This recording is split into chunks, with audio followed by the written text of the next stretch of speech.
Welcome to Baby Boomer Tales. I'm Jim. I've been thinking lately, I think it was when I was listening to a 60s station, an old guy called in, the Sirius 60 station, they have disc jockeys there, and once in a while they'll take a call from somebody, and this old guy called in and said he was 70 years young. Well, that got me to thinking. Number one, that old guy was younger than me, and I'm calling him an old guy, I think because he said he was 70 years young. You never hear a middle-aged person, or a young person, or a kid, or anybody but an old fart say that I'm 75 years young, or I'm 63 years young, or I'm 62 years young. You don't hear that. You don't hear that from anyone but my generation, basically. And why is that? I do not say that. I think it makes me sound like an old crazy person. Now, if you say that, I don't mean to offend you or anything, but you don't have to convince anybody you're not old. Being old, there's nothing you can do about your body aging. It's just the way of things. That's the way it is. We all grow old and we all eventually die. That's not the issue here. The issue is trying to convince people that you're young. If you're 71 years of age, you are not young. I am not 71 years young. I don't care. I'm 71. I never say I'm 71 years old, but I could. Same way as I'm 5. I'm 5 years old. I'm 16 years old now. Yes, sir, I can drive a car. I'm 21 years old. I can drink booze. I am 71.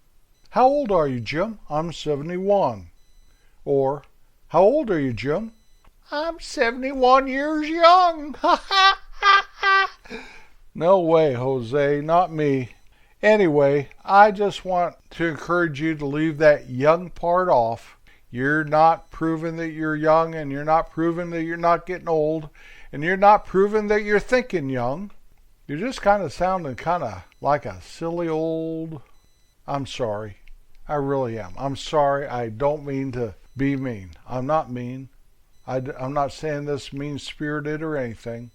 Just give them a little twinkle in the eye, little smile on your face. Say with all the confidence in the world, thanks for asking, I'm 71. So much for my monologue, whatever. I'm sure you'd rather listen to a joke. But I don't have any jokes today. And that is not a joke. What we just went over is not a joke.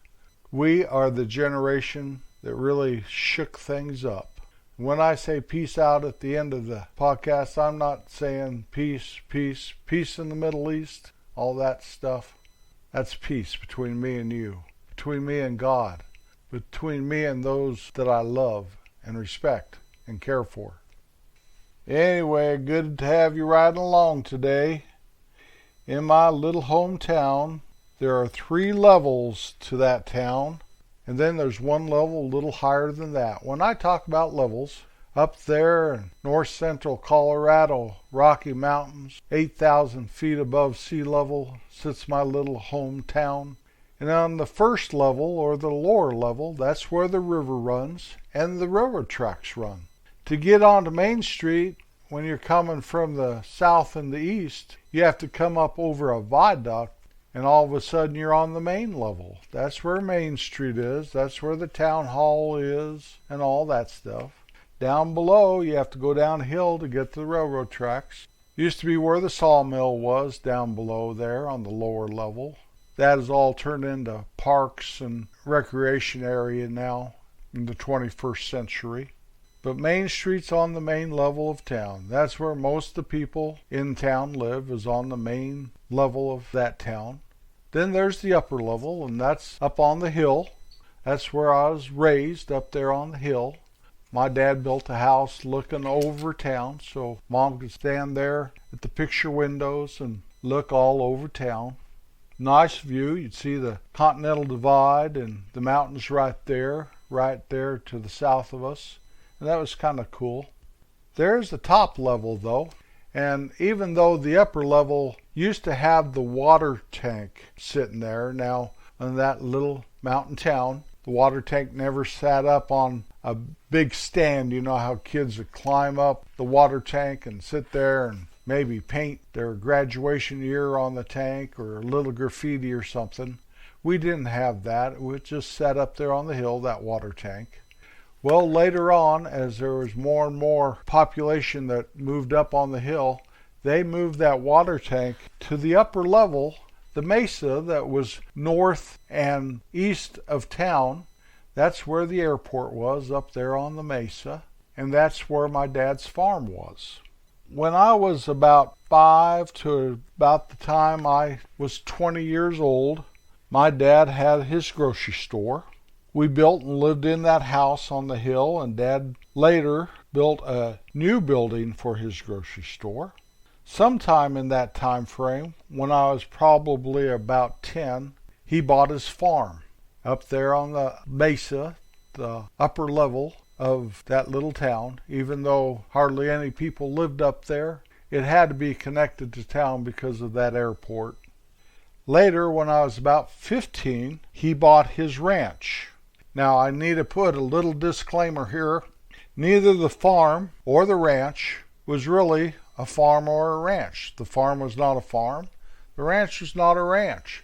The farm was 8 acres, and he did a little bit of farming, but there was nothing as far as farming to make a living or anything. We just called it the farm. And the ranch was far and away a very long distance from being a ranch. It was a ranch house. It was an old, huge log structure that overlooked a peaceful meadow and the Colorado River. And at one time it may have been a ranch. There may have been enough acres there, but Dad owned about 40 acres there, and it was all on a hill. So there was no ranching to be done really there, but that's what we called it, was the ranch. The farm, like I said, was 8 acres, and that's what I'm talking about today, is Dad's farm. When he purchased it, he built a little barn on it, little bitty barn, but it held the hay that we would hay every year. He drilled a water well, and then once he struck water, he built a little pump house, and so he could go in there and turn on the pump. It was all heated and everything. Nothing ever froze up out there. Had a propane tank right outside of the pump house there. He put a fence around the 8 acres, and thank goodness we didn't have to build the fence. He hired some old cowboy. The guy was an old guy, and it took him several days, but he put barbed wire fence. I think it was 5 strings of barbed wire all the way around it. He took our horses Goldie and Blaze up to the farm, put them in there once it was all fenced in. We built corrals there attached to the barn. He would cut hay every year, and we'd put it in the barn. He raised rhubarb up there, and I never liked rhubarb. I don't know if you know what rhubarb is, but it was very bitter, and my mom would always make rhubarb pie. That's what people made out there. It's one of the few things that grew very well up there. But I never liked rhubarb pie, but he grew a lot of rhubarb. Later he started making greenhouses out of old windows. He'd go around, see somebody throw an old window away and it was still not broken up or anything. He'd take it up to the farm and he just pounded on to a wall. He was making a wall of windows. So he made his greenhouse like that. He used to have to irrigate. It was off that strawberry ditch. He had some water shares, so he would irrigate. It's not like this country here. That country up there in Colorado was so gravelly and rocky that the water would just run down through it. So you'd have to irrigate all the time. And that was fun, making little ditches for that irrigation water to go around and then cut little things through the ditches so the water would seep out onto the hay meadow. He used to have a couple cows, and we'd catch them in the fall and take them up to the meat packer up there 27 miles away. Then we'd have some meat for the winter. He added to the barn, and I helped old Oscar add on to the barn. I was his right-hand man. Oscar is an old guy that was a carpenter around town. He did a fine job. Up on that hill, hardly anyone lived up there when Dad first built his farm. and the barn and the corrals and the fences. Old Parker and Horse, though, two old bachelor brothers, lived about a half a mile away. Horace would walk to town once a week to get provisions, and we'd always stop and give Horace a ride. Horace is a character I use in our Kate's General Store. Horace never speaks a word in our version of the general store, but he's kind of a hybrid between two horses I knew up there growing up. Other people built homes up there. My brother John, after he got married, he built a house. His property was adjacent to Dad's farm. When I was probably about 12 or 13, I remember Dad sitting at our kitchen table in town. It was a yellow chrome dinette set. That's where we ate 99% of our meals, right there in that little kitchen table. Had these two little wings to the table that would fold down, and then you pop them up and the whole family could sit there and eat. The kitchen was crowded, but that's where we preferred to eat instead of in the dining room. And he was drawing house plans, showing my mom the house he was going to build up there at the farm. It was always his dream to live out there, and my mom was not a fan of that. She wanted to live in town where her mom and her sisters and her brothers lived. And I guess I can't blame Mom. So Dad never built that house out there, and he lived in that house in town when he wasn't living in California or Western Colorado or something. The same house I was raised in. Today, the old farm is all run down. My brother was up there last year, and he texted me a picture of the place, and the corrals were falling down. Part of the roof of the barn was caved in. It hadn't been painted in 30 years. Then one of my nieces sent me another picture of it, and it was either earlier that year or later that year. The only difference is that there wasn't mud, there was grass and weeds growing. It was definitely a very sad looking thing. It made me hurt inside a little bit to see. But it's like anything, when you sell it, it's not yours. And the guy that bought it is going to doze it. I found that out, that he's just going to doze it this summer. It'll be kind of like it was never there. The barn, us bucking bales of hay and stacking them in the barn.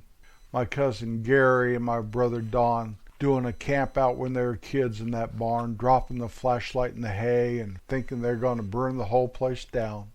Me moving into the pump house and realizing that a pump house 6x6 is not agreeable to good living conditions. Us going up there in the middle of the night because one of the neighbors had called and said the horses had gotten out.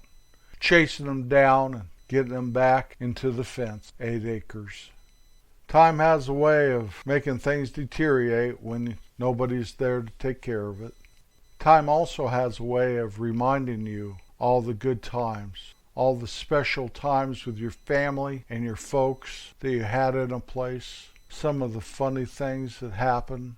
I remember when I was first married, the first year we were married, I took my wife up there. It was time to hay the 8 acres and chewing tobacco and her finding out. That's the only time I chewed tobacco was when I was bucking bales of hay, and she put an immediate stop to it. Remember the times I'd have to chase those cows, get them out of the willows to take them up to the meat packer.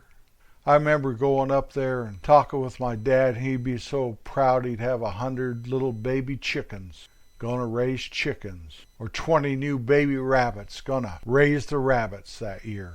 Or him trying to give me some of that rhubarb to take home.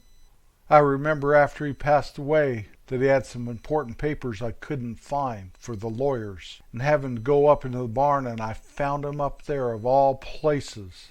That barn, when it is dozed, and the pump house dozed, and everything goes back to the way before my dad was ever in that country, I'll remember those precious moments. You can't take that away from me, no matter how hard time may try.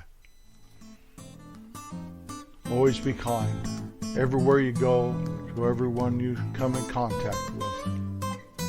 It's been a long old trip. I'm glad you're coming along with me. I'll be back next Wednesday. Peace out.